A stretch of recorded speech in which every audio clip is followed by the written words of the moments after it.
일요일 오후 3시에 정호영 특검이 다스 120억 관련해서 기자회견을 했어요. 정호영 특검이 뭔지부터 좀 한번 자, 설명해 정호영 주시죠. 특검은 이 BBK와 관련해가지고 이명박 재산 관련해서 2008년도에 특별검사로 임명돼가지고 수사를 했던 분입니다. 수사를 그렇게 잘한 건 아니었다고 우리가 기억하고 있잖아요. 그렇죠. 그래서 최근에 정호영 특검이 그 다스 120억 원, 지금 계속 120억 네. 논란이 되잖아요.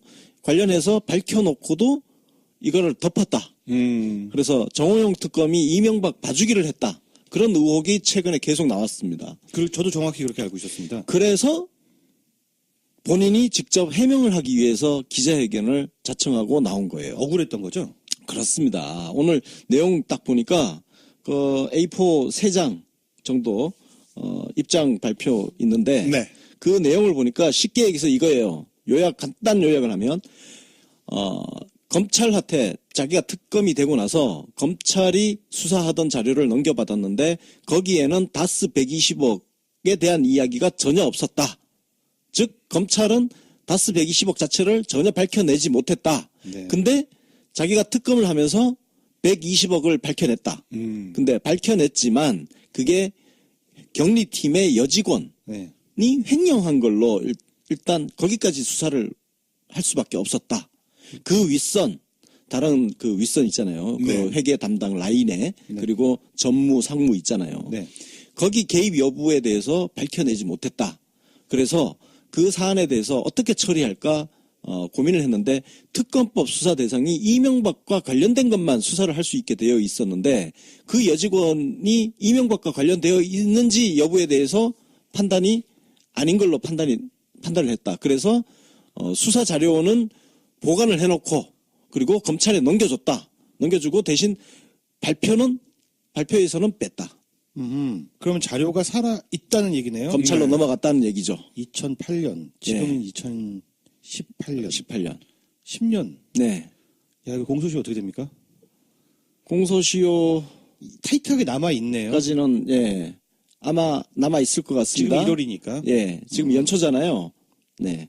그래서 지금 정호영 전 특검이 지금 오늘 이야기한 거는 쉽게 얘기해서 검찰이 엉터리 수사를 한 거다. 그 얘기 지금 서로 지금 책임 공방을 이제 벌이기 시작한 거예요. 그 정호영 특검이 이런 이야기를 이 시점에서 늘어놓은 왜 그랬을까요? 왜냐하면 자기가 이명박을 봐준 걸로 이야기가 계속 나오니까 나는 이명박을 봐준 게 없다. 오히려 검찰이 밝혀내지 못한 걸 우리가 밝혀냈고 그걸 특검법 내에서 처리를 하려다 보니까 이명박과 관련성을 찾지 못했기 때문에 수사는 해놓고 공개를 못했던 거다. 그리고 그 자료는 검찰에 그대로 다 넘겨줬다. 근데 검찰은 특검하기 전에도 120억을 못 밝혀냈고 자기 특검이 120억을 밝혀서 자료를 넘겨줬지만 검찰이 그냥 뭉갠 거다. 그 얘기를 하는 거예요. 검찰한테 지금 책임을 넘긴 겁니다. 정호영 특검의 주장은 일리가 있긴 한데 약간의 변명이 묻어있는 듯한 느낌도 지울 수는 없네요. 왜냐하면 이명박이 당시 현직 대통령인 시점이었기 때문에 그 비리 여직원 수사와 이명박의 관계가 모호해서 더 발표하지 않았다라고 한 것은 약간 태만한 면이 있기는 있어 보이네요. 그렇죠. 이거는 사실 단정적으로 이야기하기는 힘들어요. 어떤 측면에서냐면은 여직원 그게 특검이라는 것이 수사 기한이 정해져 있잖아요. 네. 아하. 계속 할 수 있는 게 아니고 기한 안에 수사를 끝내야 되는 한계가 있고 그리고 그 윗선이라고 할 수 있는 사람들에 대한 관련성 여부를 실제로 뭘 밝혀내지 못했을 가능성이 있어요. 그러면 그게 단순히 이명박 돈이다라고 추론은 할 수 있겠지만 증거가 없는 그런 상황에서 수사가 마무리가 됐을 가능성이 있고 네. 그리고 어쨌든 그 수사 자료를 특검이 밝혀낸 자료를 검찰로 넘겼다는 거거든. 그래서 지금 정호영 전 특검 이야기는 나는 특검법 범위 내에서 할 수 있는 만큼 한 거다. 네. 그렇게 항변을 하고 있는 거죠. 네. 그럼 검찰은 이런 주장에 대해서 어떤 식으로 대응을 할까요? 글쎄요. 이거 당시 그 수사팀에서 뭔가 입장을 밝혀야 되지 않을까요? 예, 검찰이 받아서 뭔가 의견 반론을 해야 되는 상황이네요. 아니면은 그냥 자신들이 태만했다고 인정하는 꼴이 될 테니까. 그리고 이런 건 있죠. 어쨌든 특검으로 넘어갔던 사안이니까 특검으로 끝난 거지. 우리한테 자료 넘어왔다고 해서 우리가 그걸 뭐 다시 또 수사해야 될 이유가 뭐가 있냐. 이렇게 뭉갤 가능성도 있고. 다만 어떤 경우에든 검찰은 이 그 120억을 봐주기 했다는 네.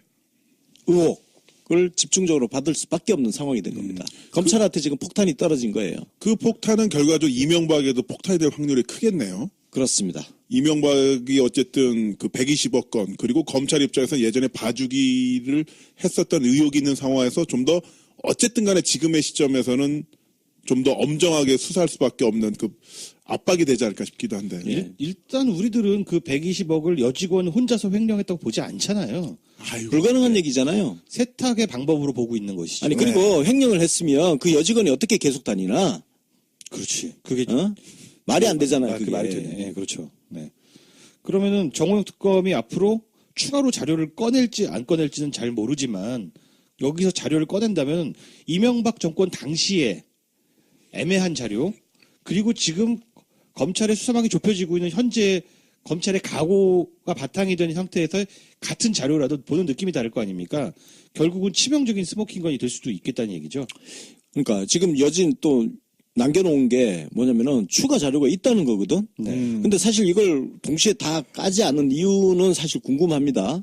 이 사람이 지금 왠지 그 검찰이 어떻게 나오는지를 보고 네, 거기에 가장 맞춰서 네. 자기 추 대응을 하겠다. 그러니까 이 정호영 전 특검 입장에서는 자기를 방어하기 위해서 선택한 것 같아요. 예. 얼마 전 주진우 기자도 검찰청 출두하면서 그 자료 본인이 수집해놓은 다수 관련 자료를 갖다 주면서 그렇게 이야기를 했거든요.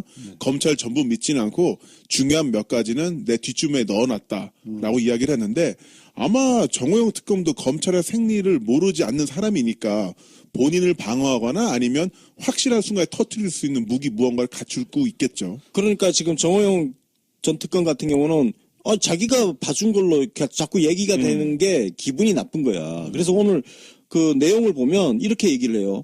검찰은 2번에 걸친 수사에도 불구하고 부실 수사를 하여 특검을 초래했음에도 특검에서 기록을 인계받은 뒤 기록을 전혀 보지 않았다는 전혀 납득할 수 없다는 주장을 한다. 그러니까 검찰을 지금 강하게 지금 비판을 하고 있는 거예요, 지금. 어떻게 보면 검찰 전체와 지금 싸우는 것은 아니고 당시의 수사팀과 그렇습니다. 네. 예. 진실공방을 벌이면서 정호영 입장에서는 그렇겠죠. 앞으로도 검찰에서 승진도 해야 되고 또 살아남아야 되는데 이렇게 비리, 이명박 비리를 옹호한 검찰로 남는 것은 본인이 허락하지 않으니까 이번 기회에 털고 가려는 것이 아닌가라는 것으로 보입니다. 하여튼 검찰은 이거 여기에 대해서 답을 내놓을 수밖에 없는 지금 상황입니다. 그러네요. 네. 네. 재밌어지겠습니다. 네, 재밌습니다, 이거. 검찰 앞으로 이거 입장을 좀 지켜봐야 들어보고 우리가 또 후속 예, 그렇죠. 논평을 이어가면 되겠네요. 네. 또 참 기구하게도 정호영 전 특검의 이 발표문이 있던 날 조국 민정수석이 권력기구 구조 개편안에 대해서 브리핑을 그렇습니다. 했잖아요. 예. 사실 그 핵심 내용은 검찰의 대대적 그 권한 축소인데 네. 그거를 내놓고 있는 선수 또 이게 터지니까 네. 검찰 입장에서 정말 정신이 없겠네요. 원투 펀치 맞았네요. 지금 찍소리도 못하는 상황이 된 거죠. 예. 쌤통이다 씨. 자업자득이야. 잘 좀 하지.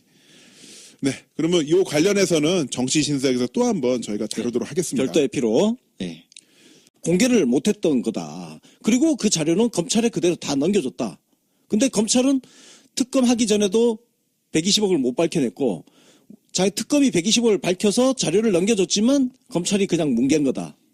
그 얘기를 하는 거예요. 검찰한테 지금 책임을 넘긴 겁니다. 정호영 특검의 주장은 일리가 있긴 한데 약간의 변명이 묻어있는 듯한 느낌도 지울 수는 없네요. 왜냐하면 이명박이 당시 현직 대통령이 시점이었기 때문에 그 비리 여직원 수사와 이명박의 관계가 모호해서 더 발표하지 않았다라고 한 것은 약간 태만한 면이 있기는 있어 보이네요.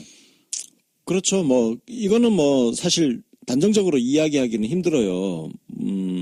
어떤 측면에서냐면은 여직원 그게 특검이라는 것이 수사 기한이 정해져 있잖아요. 네. 아하. 계속 할 수 있는 게 아니고 기한 안에 수사를 끝내야 되는 한계가 있고 그리고 그 윗선이라고 할 수 있는 사람들에 대한 관련성 여부를 실제로 뭘 밝혀내지 못했을 가능성이 있어요.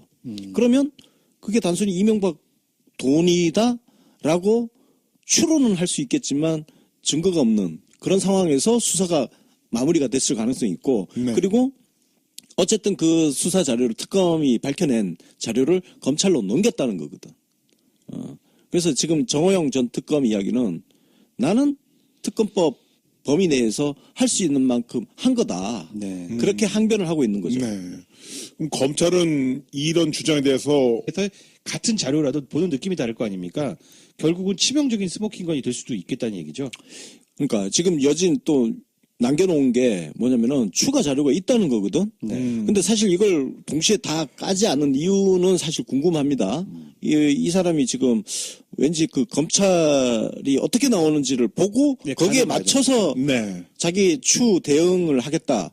그러니까 이 정호영 전 특검 입장에서는 자기를 방어하기 위해서 선택한 것 같아요. 예.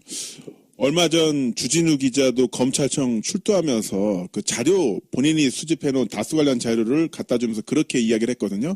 검찰 전부 믿지는 않고 중요한 몇 가지는 내 뒷주머니에 넣어놨다라고 이야기를 했는데 아마 정호영 특검도 검찰의 생리를 모르지 않는 사람이니까 본인을 방어하거나 아니면 확실한 순간에 터뜨릴 수 있는 무기 무언가를 갖추고 있겠죠. 그러니까 지금 정호영 전 특검 같은 경우는 자기가 봐준 걸로 자꾸 얘기가 되는 게 기분이 나쁜 거야. 그래서 오늘 그 내용을 보면 이렇게 얘기를 해요. 검찰은 2번에 걸친 수사에도 불구하고 부실 수사를 하여 특검을 초래했음에도 특검에서 기록을 인계받은 뒤 기록을 전혀 보지 않았다는 전혀 납득할 수 없다는 주장을 한다. 그러니까 검찰을 지금 강하게 지금 비판을 하고 있는 거예요, 지금. 어떻게 보면 검찰 전체와 지금 싸우는 것은 아니고 당시의 수사팀과 그렇습니다. 네. 예. 진실공방을 벌이면서 정호영 입장에서는 그렇겠죠. 앞으로도 검찰에서 승진도 해야 되고 또 살아남아야 되는데